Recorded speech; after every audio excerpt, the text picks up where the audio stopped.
Baik pemirsa, kita lanjutkan kembali diskusi kita masih bersama saya Pak Abdullah Heha Mahua dan juga Bu Destri Damayanti. Dan Bu Destri dan Pak Abdullah, kita sudah tersambung dengan penonton atau pemirsa kita yang melalui sambungan telepon akan memberikan respon, pertanyaan atau komentar terkait dengan diskusi kita malam ini. Sudah bersama kita Pak Riki dari Tebing Tinggi, Sumatera Selatan. Pak Riki, selamat malam. Malam. Silahkan Pak Riki, ada pertanyaan atau komentar langsung Pak. Langsung komentar. Ya, silakan Pak.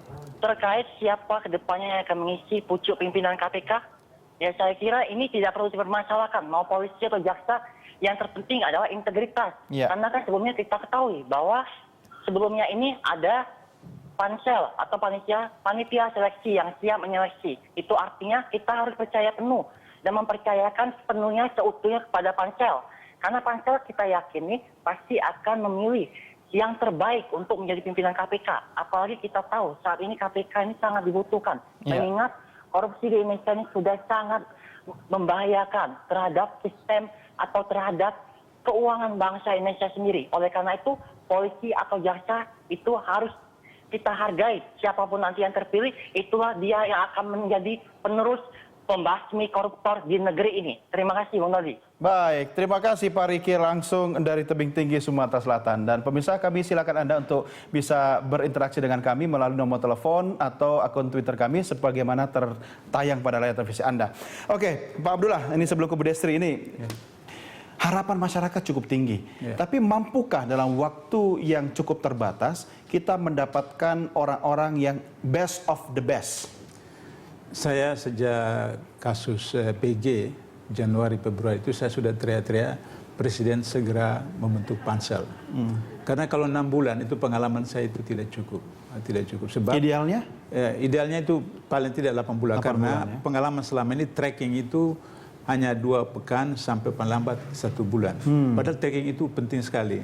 Tracking itu bila perlu sampai ke tingkat sekolah SMA-nya, kemudian masuk di universitas mana, terus kerja di mana dan seterusnya. Sehingga orang kampungnya pun itu apa sama aja, sekolahnya apa sama aja.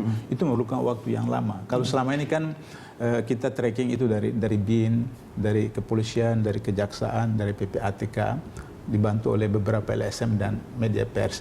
Itu hanya di sekitar Jabodetabek saja kan, itu operasi karena waktunya terbatas. Tapi kalau misalnya 2 bulan atau misalnya itu tracking sampai ke kampung-kampung apa itu betul-betul akan ditemukan yang betul-betul emas atau apa namanya butir-butir yang luar biasa. Nah, Pak Abdullah, ini kan dalam kondisi waktu yang sangat terbatas. Bukankah malah sebenarnya kalau ada sedikit ruang bagi polisi dan jaksa yang mungkin punya karpet setengah merah melalui jalur pemilihan ini, karena kan ketika mereka masih aktif itu kan sudah bisa dilacak dengan baik dengan profesi sebelumnya. Tapi pengalaman BG kemarin kan ada seperti trauma juga dengan BG. Iya, soalnya putusan Komisi Yudisial berikan source 6 bulan kepada Hakim Sarpi. Berarti ada masalah kan? Nah, jadi satu. Kedua, filosofi dibentuk KPK karena dianggap kepolisian dan kejaksaan belum optimal melakukan pemberantasan korupsi. Jadi kalau misalnya kepolisian kejaksaan itu belum selesai persoalannya, terus dia datang memperbaiki KPK atau memperbaiki, kenapa dia tidak perbaiki dulu kepolisian kejaksaan? Justru KPK ada karena 2 ini masalah ya. Nah, tapi kalau dia pensiunan, oke, saya kalau pensiun saya setuju karena apa?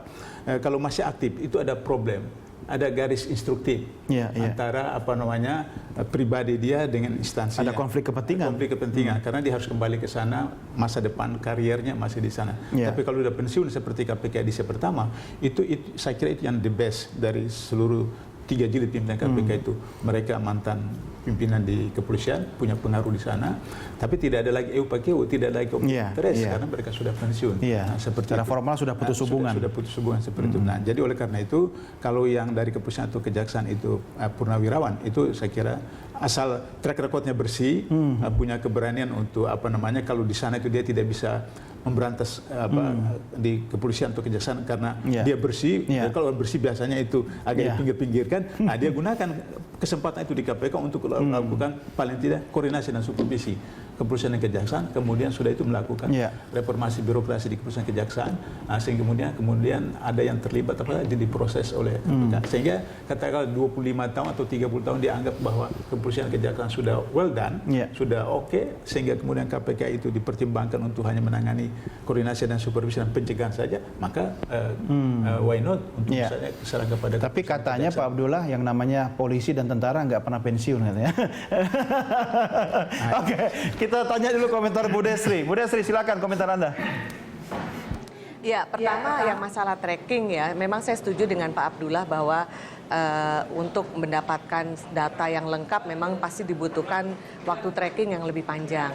Nah, oleh karena itu kami panitia pansel memutuskan bahwa data ataupun di tahap pertama setelah mereka lulus dari seleksi tahap pertama, itu nama akan langsung kami publikasikan, kami upload di dalam web kami, dan kami meminta masukan dari masyarakat terhadap nama-nama tersebut. Dan juga tracking tersebut juga tentunya kami mengajak beberapa instansi yang sifatnya formal dan informal. Yang formal memang kami minta dari bantuan dari Polri, kemudian bantuan dari PPATK, dari BIN, dari Kejaksaan, dan dari KPK. Nah, sementara untuk yang lembaga informal seperti organisasi masyarakat, kami juga minta bantuan dari Muhammadiyah. Pada saat kami bertemu dengan pimpinan Muhammadiyah, mereka bersedia akan membantu untuk tracking itu, dan juga dari NU, kemudian juga dari lintas agama, dan juga dari CSO ataupun organisasi masyarakat seperti NGO atau LSM. Jadi memang dalam hal ini kami berusaha untuk mendapatkan sebanyak-banyaknya informasi gitu ya, dari berbagai kalangan, sehingga itu diharapkan bisa meminimalisir kesalahan pada saat kami memilih 8 calon pimpinan ya, 8 yang terbaik itu gitu. Nah, kemudian juga satu hal, memang kami mengajak semua lapisan masyarakat, termasuk apakah itu Polri, Kejaksaan, PPATK, BIN, itu untuk mau mendaftarkan putra-putri terbaiknya gitu. Nah, jadi menurut kami juga tentunya pihak institusi yang bersangkutan itu juga pasti akan hati-hati gitu. Dia nggak akan menempatkan juga orang-orangnya yang mungkin dalam masalah gitu. Karena seperti tadi yang dikatakan oleh Pak Abdullah, akan gampang sekali bisa ter-track gitu kan kalau dia udah punya masalah sebelumnya gitu. Jadi saya rasa siapapun yang mengusulkan namanya, dia pasti juga akan melihat latar belakang orang itu seperti apa gitu. Dan ini memang jadi tracking itu benar-benar mulai dilakukan sejak besok gitu. Jadi sejak besok sampai nanti ada shortlist, nah itu juga kami membuka untuk tracking tersebut gitu. Oke, mungkin baik. itu kali ya Mas Doni ya. Iya, baik. Bu Desri, kita coba terima telepon lagi dari pemirsa, sudah bergabung bersama kita. Ada Heru dari Rawamangun, Jakarta. Pak Heru, selamat malam. Oke, selamat malam Berita Satu, selamat malam Pak Abdullah dan Bu Desi. Iya, silahkan. Ini Mas, dua yang saya ingin sampaikan, saya setuju dengan Pak Abdullah. Selama ada calon pimpinan yang berasal dari kejaksaan dan kepolisian, kalau masyarakat diberikan ruang, mereka akan teriak tidak setuju. Itu jelas itu. Karena apa? Kembali lagi Pak Abdullah tadi sudah menyampaikan secara gamblang, selama kejaksaan dan kepolisian masih hancur ya, mohon maaf, kami sebagai masyarakat keberatan. Kalau kami diberi ruang akan teriak, kita akan sama-sama itu satu suara, teriak secara bersama bahwa tapi undang-undang mengatakan itu membolehkan ya. Kita dikunci di situ ya, kita harus bisa menerima itu. Dan yang kedua, jangan salah, pimpinan yang terakhir begitu hebatnya dia dapat mentransfer energi positif keberadaan KPK itu ke masyarakat sampai ke anak SD loh. Bayangkan, lepas dari kekurangan cara menyampaikan menyampaikan tersangka ya, lepas dari itu, tapi begitu dahsyatnya dua pimpinan kemarin itu dapat mentransfer ruh energi positif KPK itu sampai ke anak SD. Itu yang luar biasa, itu belum bisa dilakukan oleh ketua KPK, pimpinan KPK yang terdahulu. Nah, itu yang menjadi catatan buat. Atau mungkin Anda tidak percaya bahwa kalau dari unsur polisi dan jaksa tidak bisa melakukan itu? Begini, saya tahu sekali ya bagaimana pimpinan KPK itu sudah di-booking oleh konglomerat, mulai dari sekolah pertama sebelum di PT IKA. Mereka sudah di-booking loh. Di booking apa ini maksudnya? Pimpinan Polri maksudnya? Jadi gini, konglomerat itu pada sistem Oh ya, oke. Tahu, oh ini calon terbaik nih. Pak Heru, Anda bukan polisi atau jaksa kan? Bukan, kami masyarakat. Oh iya, oke baik, Pak Heru. Itu. Ya, kami sudah bisa menangkap maksudnya. Pak Heru, terima kasih sudah bergabung bersama kami. Ya. Selamat malam. Dan sebelum Pak Abdullah komentari, saya kembali ke Bu Desri dulu. Bu Desri, ini masukan yang cukup menarik dari masyarakat. Komentar Anda, Bu. Halo. Bu Desri bisa mendengar suara kami? Bisa diulang lagi? Oke, ini ada keraguan dari masyarakat terkait dengan kalau misalnya figur pimpinan dengan latar belakang polisi atau jaksa. Tapi kan Anda juga katakan tadi bahwa semua orang boleh untuk melakukan menjadi calon pimpinan KPK. Komentar Anda, Bu?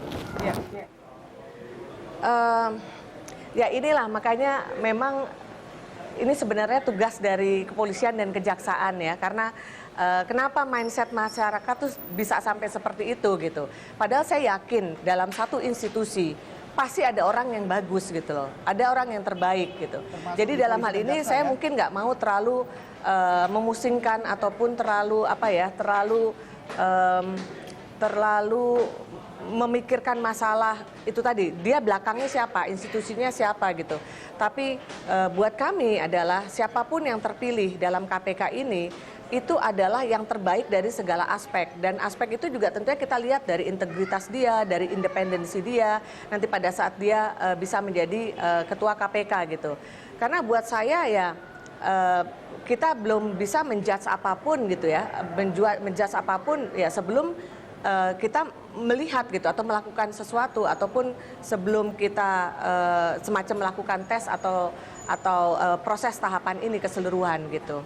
Ya. Jadi saya tetap masih dengan prinsip kami di Pansel bahwa siapapun mempunyai hak ya mempunyai hak untuk mendaftarkan diri, dan kalau memang dia adalah yang terbaik, dia punya hak juga untuk menjadi calon pimpinan yang nantinya itu akan diberikan kepada presiden. Nah justru kalau kami di tim Pansel itu kami sangat memperhatikan sebenarnya heterogenitas, jadi keberagaman dari pimpinan KPK kita ke depan. Karena kita tahu bahwa yang namanya kejahatan korupsi itu kan makin lama makin canggih, di mana korupsinya itu tidak dilakukan dengan korupsi yang sangat sederhana, misalnya apa yang kayak sekarang misalnya memberikan uang secara cash, tapi dia bisa menggunakan instrumen-instrumen lain, apakah itu di perbankan ataupun itu di pasar modal. Jadi buat kami sebenarnya ke depan idealnya itu adalah memang pimpinan KPK adalah pimpinan gabungan dari berbagai orang yang memang masing-masing mempunyai ekspertisnya sendiri gitu. Ya. Tapi tetap bahwa fungsi pimpinan KPK itu adalah penuntut dan penyidik, fungsi utama. Jadi ya mau nggak mau dia harus punya kemampuan dan keahlian untuk itu, menuntut dan menyidik itu gitu, menyidik dan menuntut gitu. Baik, Bu Desri, saya ke Pak Abdullah. Pak Abdullah, ini masyarakat masih trauma tentang sinetron Cicak dan Buaya. Ya, apakah Cicak dan Buaya ini akan berhenti atau ada versi Cicak Buaya berikutnya, atau malah jangan-jangan nanti KPK jadi tempat penangkaran buaya? Selama sistem perundang-undangan kita itu belum diharmonisasikan, baik undang-undang KPK, kepolisian, kejaksaan, PPATK, kehakiman, dan lain-lain itu belum diharmonisasikan, selama itu cicak buaya akan selalu terjadi. Nah, oleh karena itulah maka di dalam disertasi saya itu saya rekomendasikan misalnya ketika penerimaan calon polisi dan calon jaksa itu sudah mulai dari situ. Jadi tidak lagi seperti dari hulu ya? Dari hulu, jadi tidak membayar apa segala macam. Nah, sehingga dengan begitu maka ketika dia jadi polisi, dia jadi jaksa, untuk naik pangkat tidak bayar dan seterusnya. Sehingga dengan demikian ketika dikirim ke luar polisi dan jaksa, yang dikirim itu adalah yang the best, membawa citra lembaganya. Kalau seperti sekarang, maka yang dikirim itu adalah orang yang punya Bayar paling tinggi. bukan bayar paling tinggi, tapi orang yang dikirim itu merasa akan berhutang budi kepada yang mengirimnya. Iya. Disitulah coy-nya. Akhirnya soal balas jasa kan nanti kan. Itu sehingga kemudian itu menjadi masalah. Karena itu dalam rekomendasi saya itu adalah selama kepolisian dan kejaksaan perlu diperbaiki, maka sebaiknya yang ada di KPK itu purnawirawan polisi dan jaksa. Karena purnawirawan itu biasa, kemudian orang-orang ada yang memang betul-betul baik, berkualitas dan itu tidak mendapat tempat yang promosi yang tinggi. Nah, orang-orang ini yang kemudian nanti bisa memperbaiki kepolisian kejaksaan melalui KPK. Jangan orang-orang yang maju tak gentar membela yang bayar ya. Itu Baik, Pak Abdullah dan Bu Destri, kita break dulu, kita lanjutkan di segmen berikutnya. Pemirsa, tetap bersama kami segera kembali sesaat lagi.